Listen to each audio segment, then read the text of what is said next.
বা থাকিবলৈ সুবিধা নকৰাকৈ নাথাকোঁ কাৰণ পইচা আজি আছে কাইলৈ নাই কিন্তু নামটো সদায় লাগিব মৰাৰ পাছত যেতিয়া মোৰ নামটো যদি ভালকৈ কোনোবাই লয় তাতকৈ মোৰ কাৰণে ডাঙৰ সুখ একো নাথাকিব হয়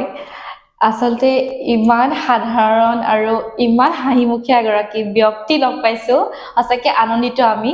যিহেতু আপুনি ইমান সমাজ সেৱাৰ লগত জড়িত এগৰাকী শিক্ষাবিদ আমি আপোনাৰ কথাৰ মাজৰ পৰা গম পাইছোঁ আপুনি ৰাজনীতিৰ লগতো বহু দূৰলৈকে জড়িত সেয়ে আমি ৰাজনীতি আপোনাৰ দৃষ্টিৰে ৰাজনীতিক চাব বিচাৰিছোঁ চাওক চাণক্য এটা কথা কৈছিল যেতিয়া চাণক্যই চন্দ্ৰগুপ্ত মৌৰ্যক ৰজা বনাইছিল তেতিয়া ক'লে এজন ৰাজনীতিবিদ হ'বলৈ হ'লে তেওঁ শিক্ষাবিদ হ'ব লাগিব তেওঁ অৰ্থনৈতিকবিদ হ'ব লাগিব তেওঁ সমাজবিদ হ'ব লাগিব মানে 5টা গুণৰ অধিকাৰী হ'ব লাগিব তেতিয়াহে এজন ৰাজনীতি কূটনীতিও জানিব লাগিব তেতিয়াহে এজন ৰাজনীতিবিদ হ'ব পাৰে কিন্তু গোটেই বিড়ম্বনা আজি ভাৰতবৰ্ষত আচলতে এই 5টা গুণৰ অধিকাৰী মানুহক আমি ৰাজনীতিত দেখা নাপাওঁ যাৰ কাৰণে কি হৈছে ৰাজনীতি বুলি ক'লে এনেকুৱা হয় যে যিকোনো মানুহে যাব পাৰে কিন্তু শেহতীয়াভাৱে গোটেই ভাৰতবৰ্ষত পথ পৰিৱৰ্তন হৈছে যে কিছুমান বিশেষ ব্যক্তিক যেতিয়া দেশৰ জনপ্ৰিয় প্ৰধানমন্ত্ৰী নৰেন্দ্ৰ মোদী ডাঙৰীয়া আহিলে বহু কেইজন ৰিটায়াৰ্ড IAS IPS মানে ভাল সমাজ সেৱকক কি তেওঁলোকে তেওঁ মন্ত্ৰীসভাত স্থান দিলে আৰু লাহে লাহে পৰিৱৰ্তনটো আহিছে চাওক এই যে গুণৰ অধিকাৰী নথকাৰ কাৰণে যদি আপোনাৰ লগত যদি যিজন ৰাজনীতিবিদ সেইজনৰ যদি অৰ্থনৈতিক জ্ঞান নাথাকে সেইজনৰ যদি সামাজিক বোধ জ্ঞান নাথাকে সেইখনৰ যদি শিক্ষাৰ যদি জ্ঞান নাথাকে সেইখনৰ সমাজ ব্যৱস্থাৰ যদি জ্ঞান নাথাকে আচলতে তেওঁক যেতিয়া এটা সমষ্টিৰ পৰা নেতৃত্ব দিব সমষ্টিৰ প্ৰত্যেকটো বস্তু তেওঁ জ্ঞান থাকিব লাগে আমাৰ যদি সমষ্টিত যদি কিবা কাৰণে আনএমপ্লয় হৈছে কি কাৰণে এমপ্লয়মেন্ট জেনেৰেশ্যন কেনেকৈ কৰিব লাগিব সেই জ্ঞানখিনি কিন্তু সেই ব্যক্তিজনৰ থাকিব লাগিব 2 নম্বৰ কথা সমষ্টি স্কুলবিলাকত কেনেকুৱা শিক্ষাদান হৈছে মই এটা সৰু উদাহৰণ দিছোঁ চাওক নাৰায়ণপুৰত 70 বছৰ হৈ গ'ল 70 বছৰত নাৰায়ণপুৰত এখন হায়াৰ ছেকেণ্ডেৰী সায়েন্স নাছিল আজি 2 বছৰ হৈছে নাৰায়ণপুৰ হায়াৰ ছেকেণ্ডেৰী পাইছে ধলপুৰ আৰু লোহিত দিক্ষংসক সায়েন্স আমাৰ ইয়াত কিমান হায়াৰ ছেকেণ্ডেৰী আছে কিমান আহিছে গৈছে কিন্তু নাৰায়ণপুৰত এখন হায়াৰ ছেকেণ্ডেৰীত সায়েন্সৰ হেৰি নাই এতিয়া চাওক মাধৱদেৱ কলেজত সায়েন্সটো ইউনিভাৰ্চিটি হ'ল সায়েন্স হায়াৰ ছেকেণ্ডেৰী সায়েন্স সিস্টেমটো খতম হৈ গ'ল যদি দেখা যায় আমাৰ ওচৰে পাজৰে এখন কলেজত সায়েন্স সিস্টেম নাই গতিকে তাতকে আমাৰ আৱশ্যক আমাৰ এই অঞ্চলৰ ছাত্ৰ ছাত্ৰীসকল মানে বহু কাৰণে পিছপৰা অৰ্থনৈতিকভাৱে বানপানী সমস্যা যাৰ কাৰণে দূৰলৈ ওলাই লখিমপুৰত পঢ়িব নোৱাৰে যদি চৰকাৰী প্ৰতিষ্ঠান ইয়াত থাকিলেহেঁতেন আৰু চৰকাৰে কি কৈছে যদি সায়েন্সৰ যদি গাঁও অঞ্চলৰ পৰা পাছ কৰে 5% মেডিকেল সিট কি হৈছে গাঁও অঞ্চলত পঢ়া হায়াৰ ছেকেণ্ডেৰী বা পঢ়ি ওলাই গ'লে সিট পাবলৈ সুবিধা হয় এই সুবিধাখিনি আমি পোৱা নাই যদি আমাৰ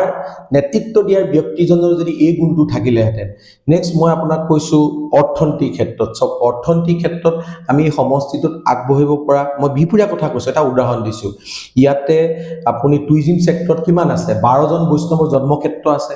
এই 12জন বৈষ্ণৱৰ যদি জন্মক্ষেত্ৰখিনি আমি যদি ধুনীয়াকৈ ক্লাব কৰি ধুনীয়াকৈ যদি আমি মানুহ আগত দেখুৱাই দিলোহেঁতেন আজি আজি মহাপুৰুষ মাধৱদেৱৰ জন্মস্থান আছে কিন্তু আমি আমাৰ এটা ভাল ৱেবছাইট নাই বাহিৰৰ মানুহে ক'তনো আছে জানিবলৈ অসুবিধা হয় আজি যদি হক্কাহী থানৰ কথা কওঁ আজি যদি আমি ৰাধা পুখুৰীৰ কথা কওঁ আমি যদি আজি ৰঙতি পুখুৰীৰ কথা কওঁ ইয়াৰ দ্বাৰা যদি এইটো যদি আমি টুৰিজিম সেক্টৰত যদি ডেভেলপ কৰি দিওঁ তেতিয়াহ'লে আমাৰ ইয়াৰ কমচে কম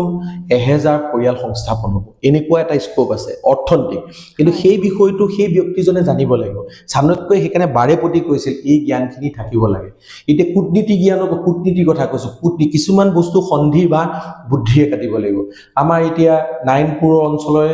নাৰায়ণপুৰ আৰু অৰুণাচলৰ যিটো লখিমপুৰ বৰ্ডাৰ সমস্যা সেই বৰ্ডাৰ সমস্যা যদি কূটনীতিবিদ হ'লহেঁতেন তেতিয়াহ'লে নিজে আগভাগ লৈ সমস্যাটো সমাধান কৰিব পাৰিলেহেঁতেন কাৰণ আজি তাৰিখত মই দেশৰ অৰ্থাৎ অসমৰ প্ৰত্যেকজন ব্যক্তিকে এটা কথা ক'ব বিচাৰোঁ কি হৈছে মানুহ হলে নেতৃত্ব দিব পৰা ব্যক্তিজন এনে হিচাপে চিনাক্তকৰণ কৰক যাতে এই 5টা গুণ সেই মানুহজনৰ হাতত আছে এই 5টা গুণ যাৰ হাতত থাকিব সিহে নেতৃত্ব দিব পাৰিব সি কেতিয়াও ভুল কাম নকৰে হয় যেহেতু ইমানখিনি জানিলৈ লগতে আৰু এটা সৰু কথা জানিব বিচাৰিছে 2026 বৰ্ষৰ যেহেতু নিৰ্বাচন আহি আছে তাৰ ওপৰত লৈ আপোনাৰ কিবা পৰিকল্পনা চাওক এক কথাত ক'বলৈ হ'লে মোৰ যিটো পৰিকল্পনা মই MLA ইলেকশ্যনত ভাগ লওঁ নলওঁ সেইটো কথা নহয়, কিন্তু মই বৰ্তমান ভাৰতীয় জনতা পাৰ্টি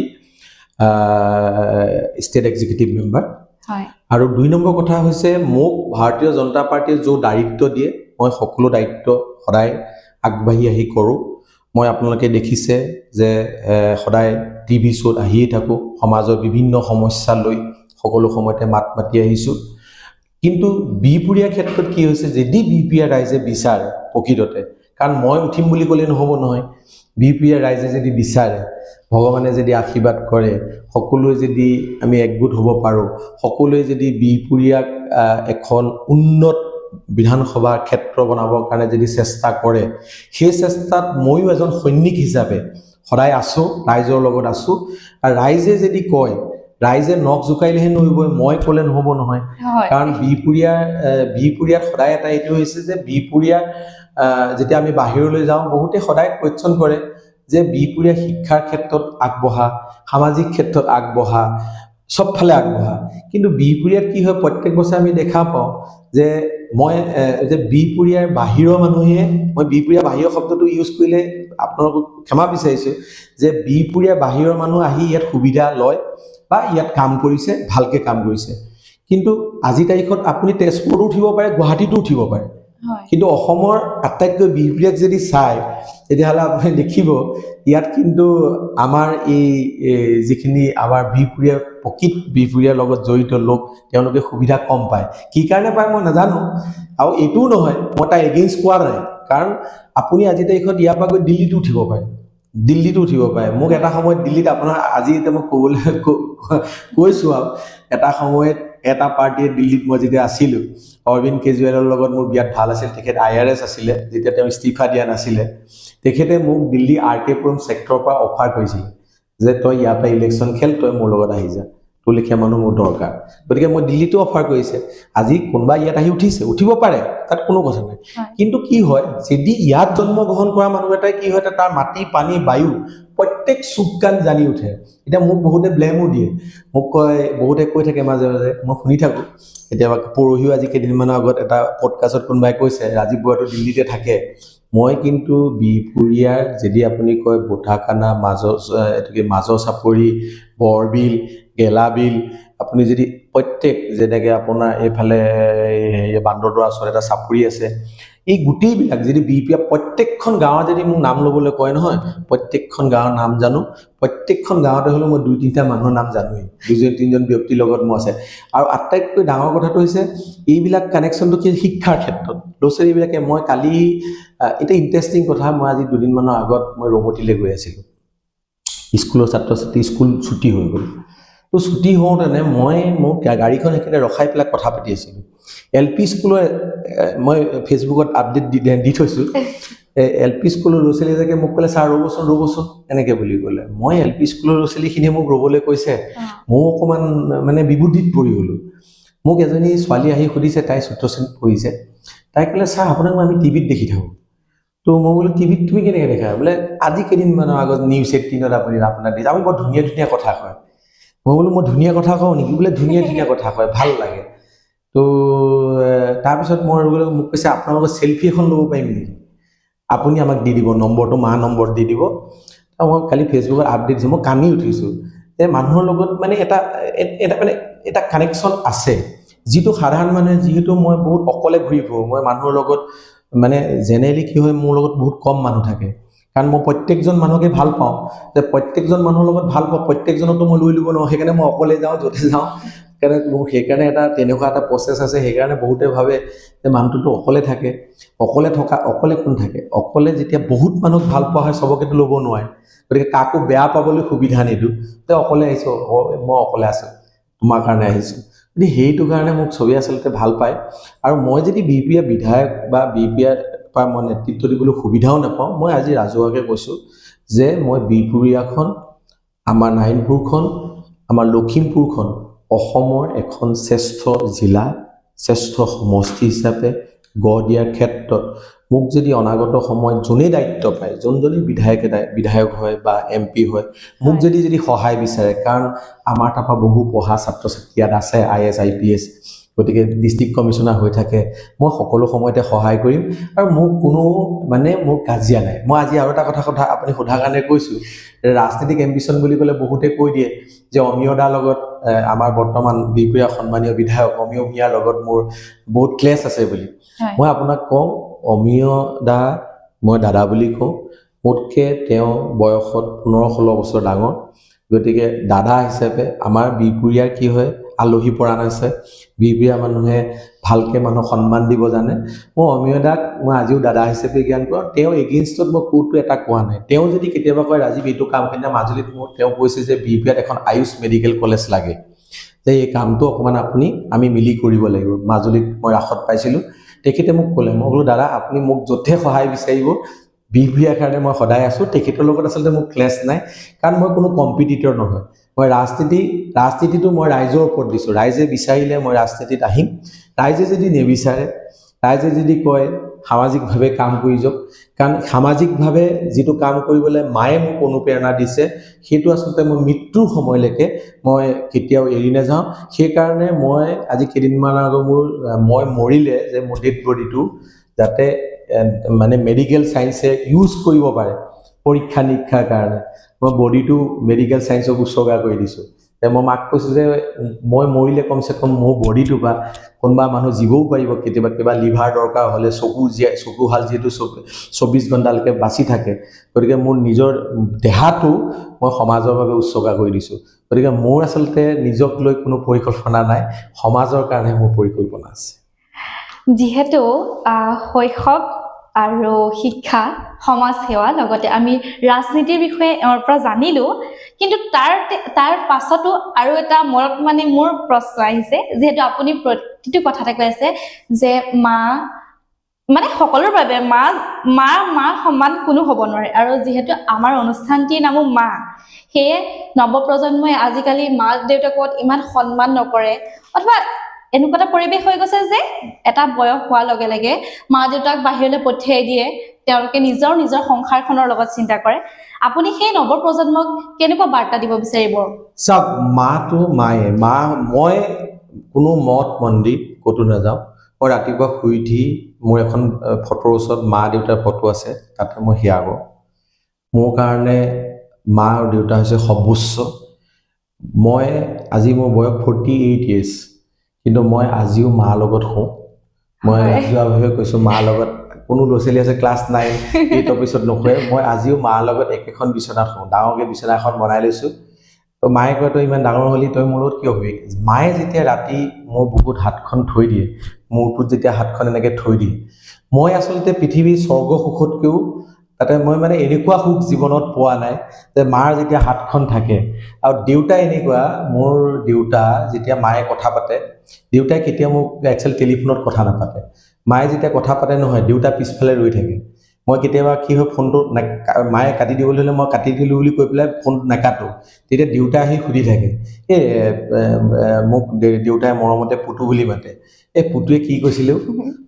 কৈছিলোঁ মই শুনি থাকোঁ পুতুৱে কি কৈছিলোঁ সি খালেনে সি বলেনে আচলতে দেউতা এনেকুৱা এটা হৈছে দেউতা হৈছে ছাৰটোৰ দৰে থাকে মাটো মায়েই আৰু আজি তাৰিখত মই এটা কথা কৈছোঁ যে আমি যদি মাক সন্মান কৰিব নাজানো মই আজি দুদিনমানৰ আগত এখন মিটিঙত ক'লোঁ যে বৰপথাৰত এটা বিখন বৃদ্ধাশ্ৰম গঢ়ি উঠিছে আমাৰ বিহপুৰীয়াৰ কাৰণেতো লাজৰ কথা হয়নে নহয় যে আমাৰ বিহপুৰীয়াত এনেকুৱা এখন বৃদ্ধাশ্ৰম গঢ়ি উঠিব লাগে নেকি যে আমাৰ ল'ৰা ছোৱালী যিটো জেগাত 12জন বৈষ্ণৱ জন্ম হৈছে তাত আকৌ মাক দেউতাকক বৃদ্ধাশ্ৰমত থৈ তাত যদি আমি জন্মদিন পাতিবলৈ ল'ৰা ছোৱালীক লৈ যাওঁ জন্মদিন পাতিবলৈ মই দেখোঁ ফেচবুকত আপডেট দিয়ে আজি জন্মদিন পাতিছে কিন্তু সেই ব্যক্তিজনে যদি ক'লেহেঁতেন যে এই মানুহজনক এজন বুঢ়া মানুহক মই দায়িত্ব ল'লোঁ মই ঘৰলৈ লৈ আনিলোঁ সেইটো কিন্তু ডাঙৰ এটা মেছেজ গ'লহেঁতেন আজি তেতিয়া তাত দেখুৱাই আহিছে যে মাক এনেকুৱা ল'ৰা ছোৱালী কি বুলি ক'ব এই যে বাৰ্থডে পাতিছে নিজৰ ল'ৰাটো বা ছোৱালীজনীক লৈ গৈছে আশ্ৰমলৈ তাত কি বুলি ক'ব যে সেই মাক বাপেক হাল কোন কি কাৰণে তালৈ যাবলগীয়া হ'ল মই সেইকাৰণে সমগ্ৰ অসমৰ ছাত্ৰ ছাত্ৰীসকলক এটা কথা কৈছোঁ যে জীৱনত ভগৱান বুলি যদি মা দেউতাক যিজন ব্যক্তিয়ে জ্ঞান কৰিলে যিজন ব্যক্তিয়ে নিজৰ শিক্ষাগুৰুক মা দেউতা হিচাপে জ্ঞান কৰিলে আধ্যাত্মিক গুৰুক যদি ভগৱান হিচাপে জ্ঞান কৰিলে সেইজন ব্যক্তিক আচলতে কোনো কাৰণতে কোনো ৰখাব নোৱাৰে ভগৱানে সেইজন ব্যক্তিৰ ওপৰত সদিচ্ছা ৰাখিব, আশীৰ্বাদ দিব। তেখেত বিশ্বত যি হ'ব বিচাৰে তেখেতৰ লগত ভগৱান সদায় থাকিব। সেইকাৰণে ভগৱান বুলি ক'লে ফাৰ্ষ্ট দৰ্জা হ'ল মা দেউতাক, আৰু সেইটোৱেই ভাগৱত শাস্ত্ৰত কৈছে। আপোনালোকে দেখিছে গণেশ আৰু